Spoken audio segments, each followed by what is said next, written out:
All right, we are live. Hi, everybody.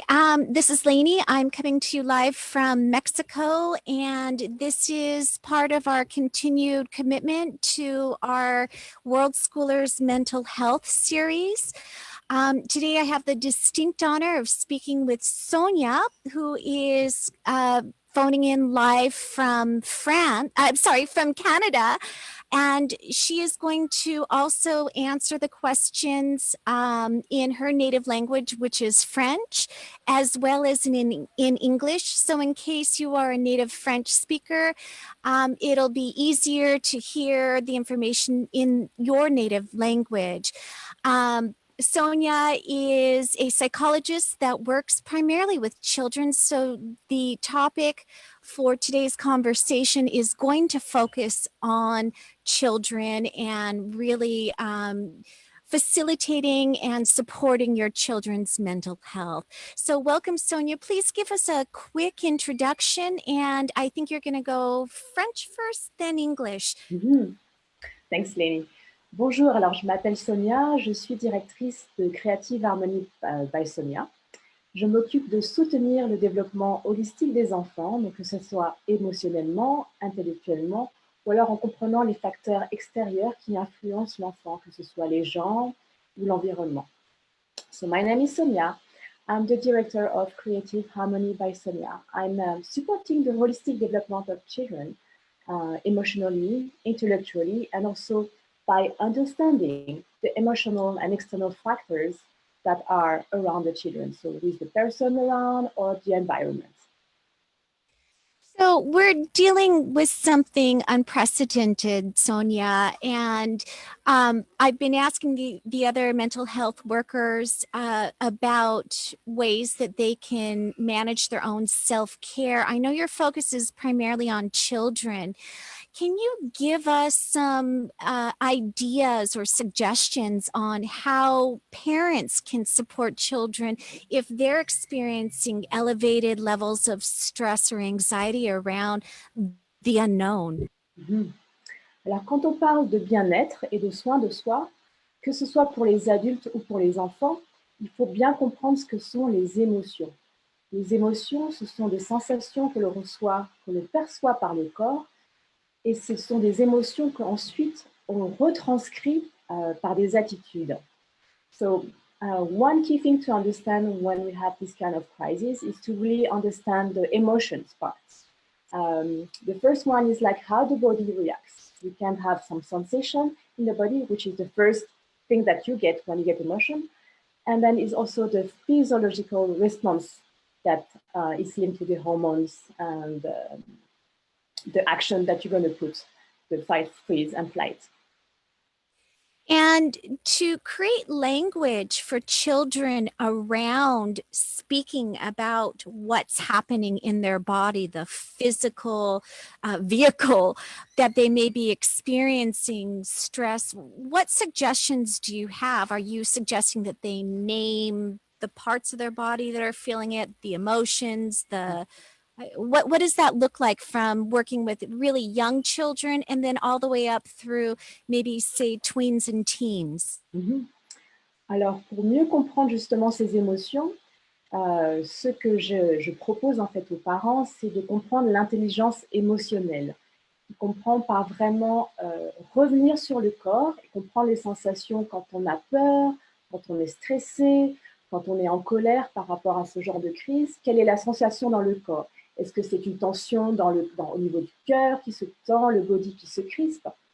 Et ensuite, quand l'enfant grandit, plutôt à partir de 5 ans et plus, on peut apprendre à l'enfant à nommer ses émotions.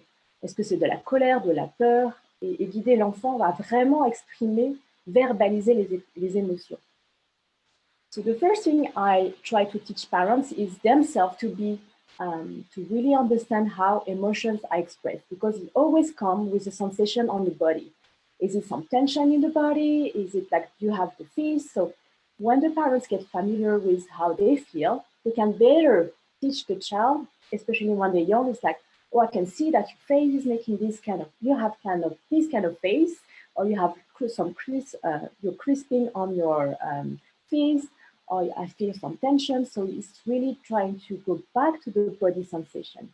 And as the children grow, and I'm talking 5 and plus and older, they can grasp the vocabulary with it, like anger, the main emotion, like anger, fear, sadness, all this kind of vocabulary that you can really put in place.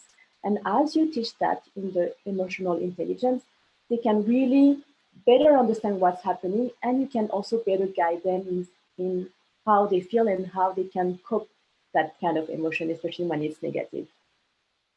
So, speaking as a parent, obviously, especially when my child was much younger, I wanted to solve all of his problems and make all the fears go away. In a situation that we're facing in the world like this, what is an appropriate response from the parent to the child? Mhm. So, French English. Donc l'important, c'est de comprendre que toutes les émotions que l'enfant a sont valides. L'enfant les perçoit à ce moment-là. Il ne faut pas l'écarter et lui dire non, tu n'as pas de colère, mais non, n'aie pas peur, ne sois pas triste. Surtout lui dire plutôt et accompagner, oui, je comprends que là tu es triste, je comprends que là tu sois en colère. Et vraiment reconnaître toutes ces émotions et après savoir mettre des étapes en place pour savoir comment l'accompagner pour aller au-delà de ces émotions. So one key part for the parents is to really acknowledge all the emotions, because what the child is feeling are all these emotions are valid. They are real right now. So there is no way that I'm not suggesting the parents saying, don't be scared, don't be sad. That's not what I'm helping them to understand. They should acknowledge, like, I can feel you sad because a lot of people are dying, or a lot of people are sick, or your family members are sick, or something like that. Or maybe with anger, it's like, I'm upset, I'm angry because I can see that you're upset or angry because the school are closed, you cannot play and have play date with your friends. So really acknowledge what the children are feeling right now. And then really support and say, what can we do? And try to turn around. It's like, what can we do to make you feel better? What do you need? And really understand the needs of the child. Yeah, that's powerful advice. Mhm. And as parents, if we find that we also are feeling fear, is that appropriate to share with our children? And if it is, what are the ages that we need to consider if we're parenting younger children? Mhm. Alors, quand le parent lui-même perçoit toutes ces sensations, ces émotions négatives liées à cette crise, il faut savoir que l'enfant le perçoit à sa façon. Que ce soit dit verbalement ou non dit, l'enfant va le percevoir et va sentir ce malaise et peut-être l'exprimer par de la colère, du retrait, de la tristesse, avec en fait les trois émotions qui sont fight, freeze and flight. Donc l'enfant se fige, l'enfant part, l'enfant va à la confrontation. Donc c'est important de savoir qu'il y a des moments, le parent doit se mettre à l'équilibre, pouvoir exprimer de manière plus calme à l'enfant et que l'enfant comprenne par la suite. Sinon, l'enfant peut projeter sur lui et absorber l'émotion. So when the parents feel very stressed, all these negative emotions that are feeding because we're exposed to so many things, all the news, and it's all valid that we tend to be scared, fear that maybe we won't have any food, we won't have any money, the business with like so many fears. If we like overwhelmed with fear, where if you say to the child or if you don't say it, the children will feel it anyway, because it's the energy that is transmitting anyway. The children, any age, will feel it and transcribe it in his own way. So sometimes you might feel, as a parent, you might feel like very stressed and anxious. And if you don't say anything, the child will feel it and maybe will suddenly feel like very upset and angry. And you're like, why are you so upset and angry? So maybe because he feels something in the field and you don't feel that comfortable. And that's why there is a reaction. So it's coming back to the fight, freeze, and flight. So the body has emotion, and the body is like acting on it. What should I do? So the key is really understand that the parents have to deal with their own emotion, and it's okay to share, but there is a degree where you have to step back and don't share, but really take care of yourself before sharing, because it's going to be too much for the children, especially when they're young. There are like so many things happening that is very tricky to share, and then for the children to really understand. As the children grow, it's easier for them to understand because they catch the vocabulary, they grasp more the concept of emotion and how you transcribe emotion, how you can express emotion. So it's easier in that way.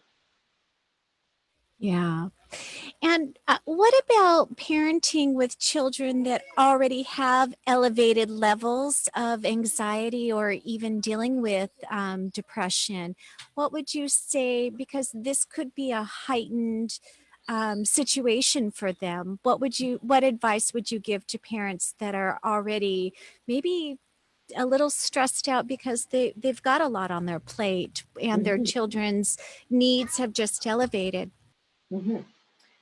Alors, quand un enfant est déjà très stressé dans un niveau de stress très intense et que le parent essaye de l'aider, il y a plusieurs scénarios possibles, plusieurs configurations possibles.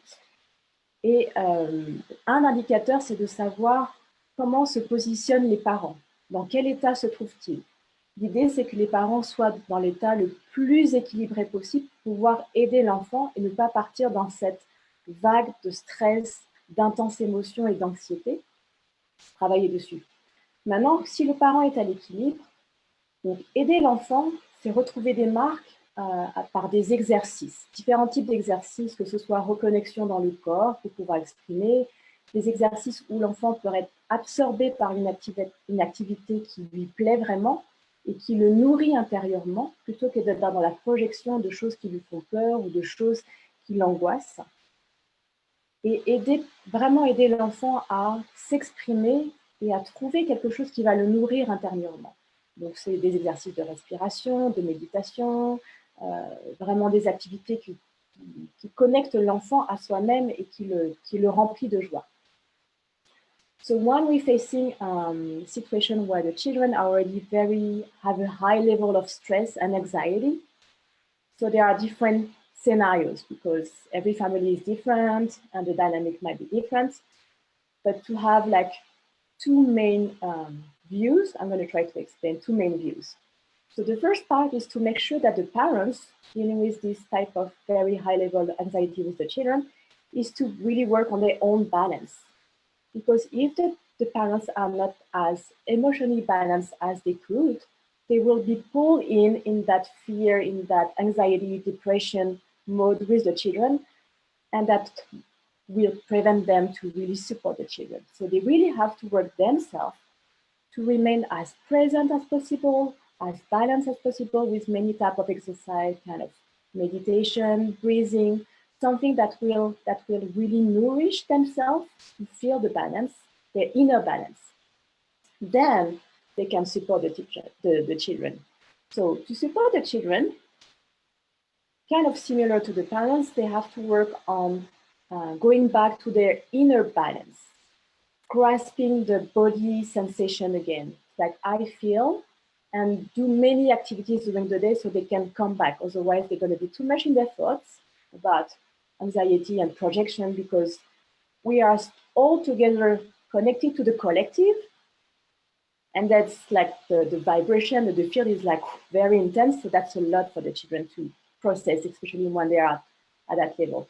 So it's really to find activities and to plan activities many times a day to regain the inner balance with meditation, breathing, or some activities where the children are really enjoying. Could be, I don't know, drawing, could be doing craft, baking, where they really connect to something that nourish joy inside themselves. And they can really grasp that because they know that's something they have control to. And I think that really is the key. It's what do you have control over? And I think, Mhm. yeah, that's absolutely important. Mhm. Um, My last question is, when is it time to seek outside help? When do you know that you can't handle this on your own, either from your own mental well-being or from sensing that your children need help? And before you answer, I do know that's going to be a case by case basis. And I know it's hard to generalize, but I do respect and am grateful that you're attempting to answer this. Mhm. Quand demander de l'aide? Alors, oui, il y a plusieurs scénarios possibles et encore une fois, ça dépend vraiment du cas par cas. Je pense qu'il y a aussi plusieurs types d'aides possibles, que ce soit parler à quelqu'un, ne serait-ce que juste parler à quelqu'un de confiance, un proche, un ami, à qui parler avec des gens plus spécialisés. Dès le moment où on se sent incapable d'aller, de trouver sa paix intérieure soi-même, surtout pendant ce genre de crise que l'on vit tous mondialement, il est important de trouver un type d'aide possible. Et ça peut être plusieurs types, que ce soit des thérapeutes, des spécialistes, des gens qui traitent l'énergétique. Il y a plusieurs sources d'aide possibles. Et encore une fois, ça peut être juste un simple coup de téléphone. Quand vous voyez que pendant la journée, vous vous mettez en colère ou vous êtes en friction vraiment plus de 10 fois par jour et que ça continue comme ça de manière quotidienne, peut-être qu'il y a moyen de trouver des solutions et d'appeler à l'aide. Donc voilà, c'est vraiment une évaluation de votre état, ce que vous voulez changer. So when you're facing this kind of crisis, so as you say, it's like kind of a case by case. But the key point is really self-assessment about how you feel at the end of the day and each day. How do you feel? Like, do you feel like you kind of have more ups than downs? Or you have a lot of downs and frictions and tensions and anxiety and sadness, all these negative energy, emotions that are pulling you down. And at the end of the day, it's like, yes, that's not going. And then every day is the same. Then it's time to seek for help. And you can have many types of help. It could be from a simple phone call to someone that you are close to, a good friend that can really have this empathetic listening ear and say, yes, I feel you, I understand you. And that could be the first step. And then you have different types of specialists, depending on the level of intensity of this, the crisis that you're living. And you can come from energy healer to more specialists, psychotherapist, or all these kind of specialists. But the key is really to assess yourself at the end of each day. Do you have more ups than downs or more downs than ups? And taking responsibility of, do you want it to change or not? And the key part is like, yes, if you feel like you cannot handle it anymore, then yes, grab a phone call and ask for help. And that's sound advice. Thank you so much for your time.